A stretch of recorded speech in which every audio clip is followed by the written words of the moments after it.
Apa tema tadi? Menjadikan teladan. Dalam kita belajar, bicara teladan itu bicara sikap atau karakter. Amin. Kenapa anak-anak muda sering gagal? Kenapa anak-anak muda sering diremehkan? Karena karakternya tidak bisa menjadi teladan. Amin. Contoh sederhana, disuruh ibadah, mas-masan. Amin.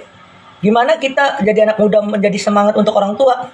Dari muda aja kita udah gak semangat. Betul? Dimulai dari sekarang kita belajar semangat dalam melayani Tuhan. Seringkali dalam kehidupan kita gagal. Kenapa? Karena tidak bisa menjadi teladan. Amin. Sikap apa yang harus kita pelajari dari Timotius? Jadi gini ya, kenapa tema hari teladan buat anak-anak muda? Karena kita mau belajar. Karena dari teladan anak-anak muda kita belajar bahwa kita itu masih muda. Amin. Kenapa anak muda sekarang bisa gagal, bisa jatuh dalam dosa? Karena cuma satu, tidak bisa menjadi teladan. Amin. Supaya kita menjadi teladan dalam hidup kita, kita harus belajar seperti Timotius. Jadi gini, Timotius adalah anak didik dari Rasul Paulus. Dia adalah seorang pemberani. Dia tidak takut kompromi akan dosa. Amin. Jadi, di dalam kehidupan kita, apa yang kita belajar dari surat Timotius ini? Bahwa kita harus menjadi teladan dalam segala hal. Amin. Dalam perkataan, perbuatan, tingkah laku kita. Amin. Kenapa kita sering gagal? Karena perkataan kita tidak sesuai dengan apa yang kita perbuat. Betul? Kita baca 1 Timotius 4 ayat 12. Jangan seorang menganggap engkau rendah karena engkau muda. Jadilah teladan bagi orang percaya dalam perkataan dan tingkah lakumu, dalam kasihmu, dalam kesetiamu, dan dalam kesucianmu. Nah, kita belajar di sini bahwa jadi anak muda itu harus menjadi apa, teman-teman? Teladan. Ya, teladan. Contoh sederhana, ibadah nggak buka kamera, apa menjadi teladan? Saat ibadah, saat disuruh khotbah, takut-takutan, apa menjadi teladan? Amin. Kalau kita menjadi anak teladan, dimulai dari karakter yang baik, motivasi yang baik melayani. Amin. Nah, kalau motivasinya mencari pasangan, jangan ya dek. Tapi kalau mau motivasi mencari Tuhan, teladan untuk Tuhan, itu yang harus kita utamakan. Amin. Ada beberapa poin yang mau kita belajar. Yang pertama, bagaimana kunci menjadi anak muda yang teladan? Yang pertama kita mau belajar dalam perkataan. Amin. Dalam perkataan. Kenapa kita bilang dalam perkataan? Karena dimulai dari perkataan. Kita buka Efesus 4. Efesus 4 ayat 29.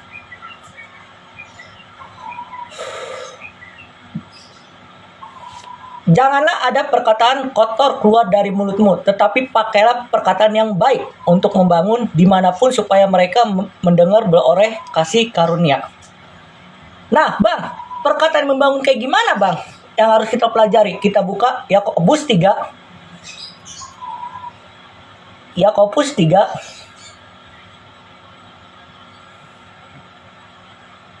ayat 9 dan 10. Ayat 9. Yakobus 3 ayat 9. Perkataan membangun gimana, Bang? Yang pertama, dengan lidah kita memuji Tuhan. Garis, dengan lidah kita memuji Tuhan. Itu perkataan yang membangun. Dengan lidah kita memuji Tuhan, menyembah Tuhan. Amin. Itu dasarnya. Dan di ayat yang ke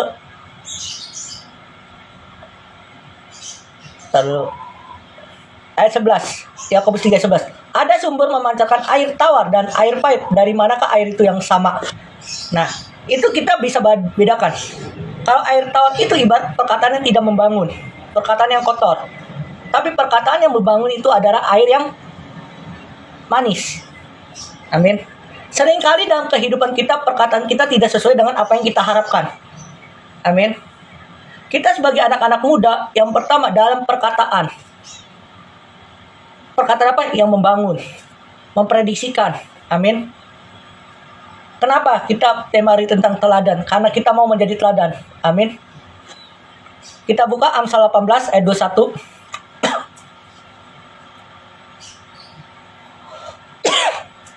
Hidup dan mati dikuasai lidah. Siapa suka memakan akan memakan buahnya. Jadi kalau kita memperkatakan yang membangun, adalah prinsip untuk memakan buahnya. Memakan buahnya apa? Memakan untuk kita jadi berkat. Amin. Tapi kalau perkataan kita tidak membangun, memakan buahnya apa? Kita dicaci maki, diiri benci. Amin. Makanya kita jadi anak muda, yang pertama kalau kita mau belajar, jadilah anak muda dalam perkataan. Amin. Loh, kok dalam perkataan bang? Iya, karena perkataan itu penting. Ucapan itu sangat penting. Amin. Yang kedua, kita mau belajar dalam kasih. Nah, bicara kasih, kita buka Yohanes 3 ayat 16. Yohanes 3 ayat 16. Karena begitu besar kasih Allah akan dunia ini, sehingga dia mengaruniakan anak yang tunggal, supaya setiap orang percaya kepadanya tidak binasa melainkan beroleh hidup yang kekal. Ingat, bicara kasih, kita mengerti dulu kata dasar kasih. Kasih itu karena kasih Tuhan. Amin. Itu dasarnya. Ada satu ayat lagi. Kita buka 1 Yohanes 4. 1 Yohanes 4 ayat 7 dan ayat 7 sampai 10. Saudara-saudara yang kukasih, marilah kita saling mengasihi, sebab kasih itu berasal dari Allah, dan setiap orang yang mengasihi lahir dari Allah dan mengenal Allah. Nah, bicara kasih itu kita mengenal Allah. Itu dasarnya. Dasar pertama, kita mau mengasihi itu dasar dari apa? Dari Allah. Makanya kasih itu sangat penting. Kenapa? Karena kasih Tuhan itu adalah agape. Udah dipelajari kan tadi dari sesi 1 sampai sesi 6 bicara tentang kasih. Amin. Nah, kalau kita mau apa yang kita dapat dari tema tentang teladan ini? Yang kita mau belajar adalah Rasul Paulus teladan dalam kasihnya. Kasih apa? Kasih agape. Kasih tanpa saran. Seperti Tuhan mengasihi kita. Kenapa saya bilang kasih tanpa saran? Kita buka ayatnya. Yohanes 15 ayat 13. Tiada kasih yang lebih besar daripada kasih seorang yang memberikan nyawanya untuk sahabat-sahabatnya. Siapa kasih yang terbesar? Yesus. Tuhan. Artinya dalam kasih kita mengasihi karena Tuhan telah hadir di dalam hidup kita. Amin. Itu dasarnya. Kalau masih banyak tentang kasih, tapi saya kasih 3 ayat itu saja. 3 kunci bicara tentang kasih. Oke? Kita buka ke ayat tadi 1 Timotius 4 ayat 12. Yang pertama tadi perkataan, kasih. Yang ketiga adalah bicara tentang tingkah laku atau bicara tentang karakter. Nah, ini yang paling susah tentang karakter. Karakter kita buka Filipi 2. Loh bang, kok gampang banget ya cara ngomongnya? Saya jadi bingung bang. Ya karena udah biasa. Oke. Filipi 2 ayat 7. 5 dan 6 dan 7. Hendaklah kamu dalam pikiranmu perasaan menaruh pikiran dan perasaan terdapat juga di dalam Kristus Yesus. Dan walaupun dalam rupa Allah, tidak menganggap setara dengan Allah sebagai milik yang harus dipertahankan, melainkan telah mengosongkan diri dan mengambil rupa seorang hamba dan menjadikan dia dengan manusia. Nah, ini kita belajar tentang apa tadi? Karakter. Yang pertama kita mau belajar karakter apa yang kita harus teladani dari Rasul Timotius. Yang pertama kita belajar hati pikiran melekat kepada Tuhan. Itu yang pertama, hati pikiran kita melekat kepada Tuhan. Yang kedua, kita belajar bahwa dia seorang yang rendah hati. Amin. Hati, pikiran, dan karakter. Yang kedua, rendah hati. 2 hal aja. Loh, bang, gampang? Gampang. Karena sudah mempraktekkannya. Amin. Itu yang tadi apa? Karakter Timotius. Karakter Timotius yang pertama apa tadi? Hati, pikiran dalam Kristus Yesus. Di Timotius Filipi 2 ayat 5 dan 7. Jadi Filipi 2 ayat 5 dan 7 itu lanjutan dari Rasul Timotius 1 Timotius 4 ayat 7 yang tadi kita baca 12. Amin. Nah, itu yang harus kita pelajarkan. Kita lanjut ke Timotius lagi, teman-teman. 4 ayat 12. Tadi apa? Tindakan, kasih, kesetiaan. Nah, ini apa yang kita mau belajar? Kata kesetiaan. Kesetiaan ini kita buka Yeremia 17 ayat 7. Diberkatilah orang yang mengandalkan Tuhan dan menaruh harapannya pada Tuhan. Kata mengandalkan Tuhan di sini artinya setia.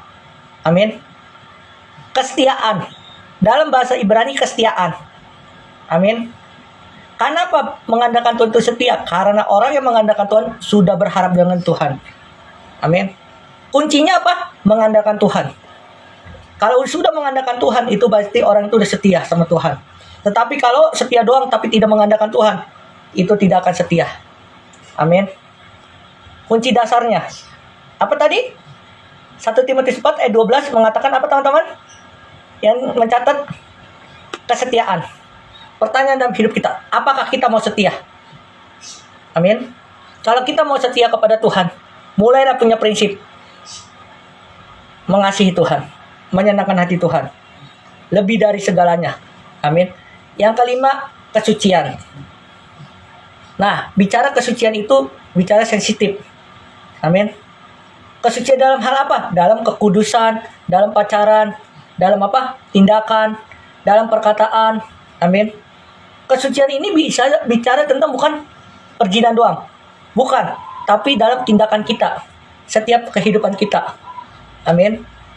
Kesucian dalam apa? Yang pertama dalam perkataan. Yang pertama dalam hati. Yang pertama hati, perkataan, karakter. Amin. Hati, pikiran, karakter, perkataan. 4 poin. Itu yang harus kita jaga. Kalau hati kita sudah nggak benar, pikiran kita nggak benar, perkataan kita nggak benar, tindakan kita langsung. Amin. Kenapa saya bilang kesucian itu 4 prinsip? Hati, pikiran, perkataan, karakter. Aku mau tanya sama kalian. Kalau kita mengkatain orang dari apa? Mengatain orang dari hati kan? Timbul kepikiran, perkataan, baru perbuatan. Betul nggak? Nah, dasarnya kenapa? Kalau orang itu mau beres, milikilah hati yang suci, milikilah karakter yang suci, milikilah pikiran yang suci, milikilah tindakan yang suci, milikilah perkataan yang suci. Amin. Bang, bagaimana cara menjaga kesucian? Yang pertama, mengenal siapa Tuhan, mengenal identitas kita, siapakah kita, siapakah kita di hadapan Tuhan. Amin. Yang kedua, yang mengandalkan Tuhan, hidup yang mengandalkan Tuhan. Yang ketiga, mempunyai prinsip bahwa kita anak-anak Tuhan harus menjadi saluran berkat. Amin. Yang keempat, hidup apa turun tuntunan Roh Kudus. Yang kelima adalah yang paling penting, hidup dalam kebenaran firman Tuhan. Yang keenam, mempraktikkan firman Tuhan. Amin. Intinya, kalau kita mau jadi anak muda teladan, dimulai dari kapan? Sekarang. Kalau mau sekarang jadi anak muda teladan, milikilah hati, pikiran, perasaan, kehendak yang Tuhan mau di dalam hidup kita. Kolose 3 ayat 2, pikirkan apa yang di atas. Artinya, kita harus pikirkan apa yang di atas. Biar firman itu menjadi rema. Kenapa Timotius bisa jadi berkat sejak muda? Karena memikirkan kehendak Tuhan, bukan kehendak dirinya, bukan kehendak manusia. Amin. Yang harus kita pikirkan ada kehendak Tuhan. Roma 12 ayat 2, pembaruan budi. Amin. Itu saja. Oke, saya mau ada kerjaan lagi. Jadi